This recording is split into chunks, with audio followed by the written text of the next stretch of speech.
Neuro ज्ञान YouTube channel पर आपका स्वागत है। लेटेस्ट वीडियोस के लिए अभी सब्सक्राइब करें।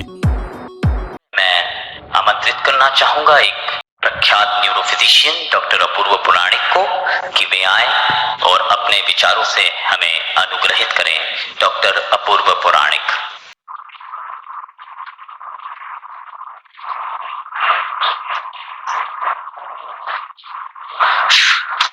मंच पर आसीन आदरणीय महानुभावों, सदन में उपस्थित तमाम गुणीजनों, मैं ईशोपनिषद के इस मंच से, इस मंत्र से अपनी बात शुरू करता हूं। हिरण्मयेन पात्रेण सत्यस्यापीतम मुखम तत्वम पूषन्न पावृणो सत्य धर्माय दृष्टये। सत्य का मुख चमकीले सोने से ढका हुआ है। हे पोषक सूर्यदेव, सत्य के विधान की उपलब्धि के लिए, साक्षात दर्शन के लिए कृपया इस सोने के ढक्कन को हटा दो। वर्तमान संदर्भ में चिकित्सकों के लिए सबसे बड़ा नैतिक आचरण और सबसे बड़ा मूल्य आधारित व्यवहार का मूल भाव है सत्य, ट्रुथ। इसके अलावा और भी कुछ मूल्य हैं नैतिकता के, नैतिक मानदंड के, जो चिकित्सा सेवाओं के लिए अत्यंत आवश्यक हैं। इसमें आते हैं बेनिफिशियंस, उसका अर्थ होता है परोपकार या परहित। अगला है एम्पैथी और सिंपैथी, संवेदना और सहानुभूति या करुणा। सिंपैथी का अर्थ होता है सहानुभूति और एम्पैथी का अर्थ होता है सामने वाला किस परिस्थिति में है उसमें स्वयं को ढालकर अनुभव कर पाने की क्षमता। अगला मूल्य है न्याय, जस्टिस। और अगला है ऑटोनॉमी, पेशेंट्स ऑटोनॉमी, मरीजों की स्वतंत्रता और स्वायत्तता। वो भी निर्णय लेने में हमारे साथ टीम के मेंबर हैं, हम कोई माई बाप नहीं है जो हमारा निर्णय हम उनके ऊपर थोपेंगे। Patients autonomy. अगला मूल्य है धैर्य। डॉक्टर को सदैव धैर्य धारण करना है, चाहे मरीज का व्यवहार कैसा भी हो। अगला मूल्य है धर्म। धर्म का अर्थ रिलीजन नहीं, धर्म का अर्थ कर्तव्य या ड्यूटी। और फिर अगला मूल्य है प्रोफिशिएंसी एंड प्रोफेशनलिज्म, अर्थात निपुणता और कौशल। हमें अपने काम में निपुण होना, अपने आप में कौशल होना है। और अगला है रिस्पॉन्सिबिलिटी एंड कमिटमेंट, उत्तरदायित्व और जिम्मेदारी। हम कभी अपनी जिम्मेदारी से भाग नहीं सकते, मुंह नहीं मोड़ सकते। और अगला है scientific temper and up to datedness, हमारे अंदर वैज्ञानिक परखता होना चाहिए और अद्यतनता होना चाहिए। और एक और है नॉन मेलिफिशियंस, अर्थात प्राइमम नॉन नोसेरा, जो हिप्पोक्रेटिस ने कहा था, फर्स्ट डू नो हार्म, बुरा न करना या अहिंसा। तो ये हमारे कुछ मूल्य हैं जो चिकित्सा पर लागू होते हैं। हमें इस पर खरा उतरना है। हमसे बहुत सारी चूकें हो रही हैं, कई जगह हम कर्तव्यच्युत हो रहे हैं। डॉक्टर कहते हैं कम है, अपवाद स्वरूप है। आम जनता की धारणा कुछ अलग है। सत्य शायद इन दो ध्रुवों के बीच में कहीं होता है। It's a matter of perception. ये तो मानना पड़ेगा कि डॉक्टर और मरीजों के बीच में विश्वास का संकट है। इसके लिए अनेक पक्ष जिम्मेदार हैं।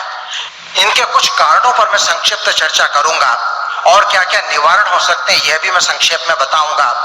कुछ कारण ऐसे हैं जिसके ऊपर डॉक्टर का बस नहीं चलता, वो जिम्मेदार नहीं है। और कुछ कारण ऐसे हैं जिनके बारे में डॉक्टरों को अपने गिरेबान में झांकने की जरूरत है। कहते हैं ना, doctor put your house in order, या कहते हैं ना, डॉक्टर हील थायसेल्फ, डॉक्टर खुद का इलाज तो पहले कर लो। तो ये कुछ कारण मैं गिनाता हूं कि विश्वास का संकट क्यों हो रहा है। नंबर एक, चिकित्सा विज्ञान में प्रगति। बड़ा अजीब है, एक जमाने में जब चिकित्सा विज्ञान में कोई प्रगति नहीं थी तब उम्मीदें भी नहीं थी।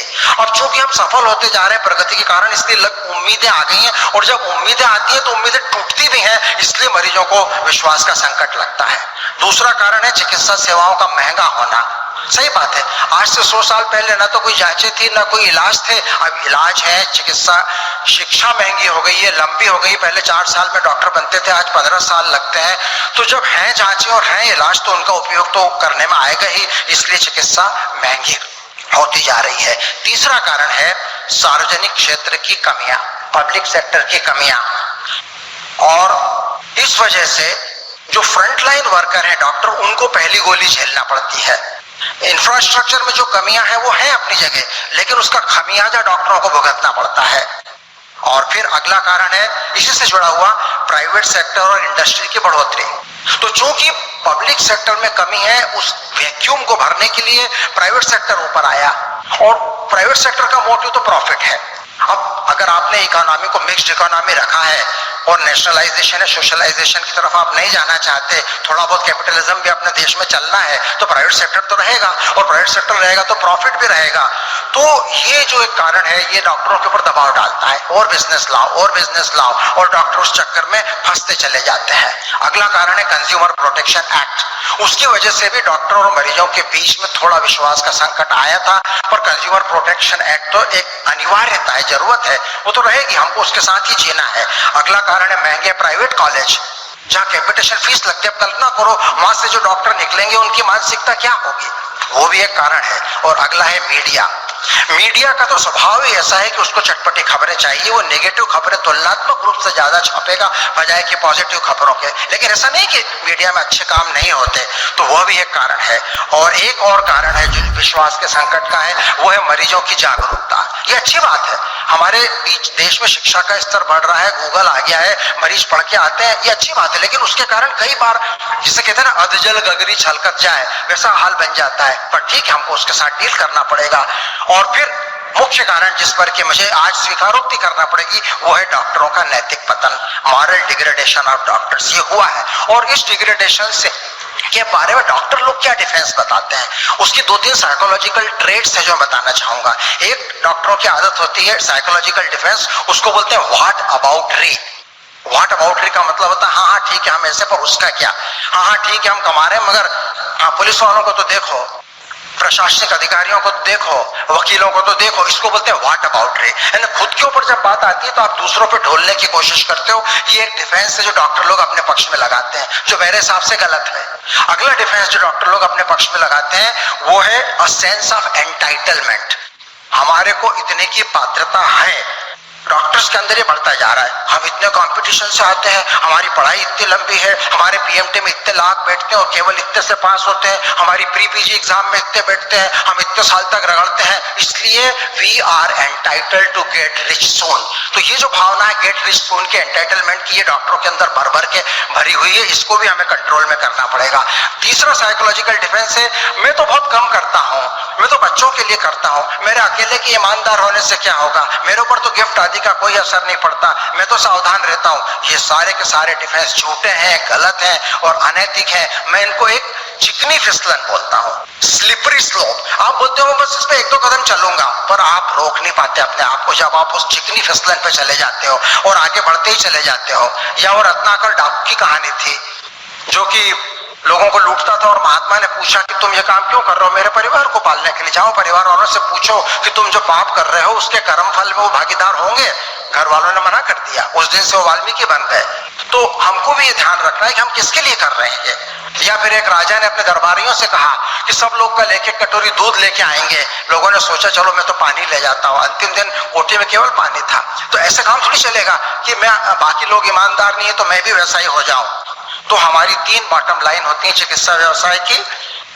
जैसे बिजनेस वालों की 3 बॉटम लाइन होती है, प्रॉफिट, पीपल और एनवायरनमेंट। और हमारी 3 बॉटम लाइन होती है, पेशेंट्स, ट्रस्ट और प्रॉफिट अंत में आता है। और समय सीमा का ध्यान रखते हुए अपनी बात को शीघ्र समाप्त करूंगा।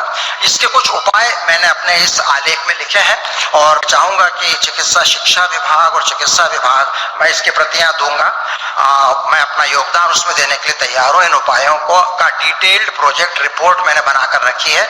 मैं मंथन के लिए, ब्रेनस्टॉर्मिंग के लिए आने को तैयार हूं। हम तरह तरह की वर्कशॉप आयोजित कर सकते हैं जिसमें हम कम्युनिकेशन स्किल्स और एथिकल प्रिंसिपल्स के ऊपर डॉक्टरों के साथ बातें करेंगे।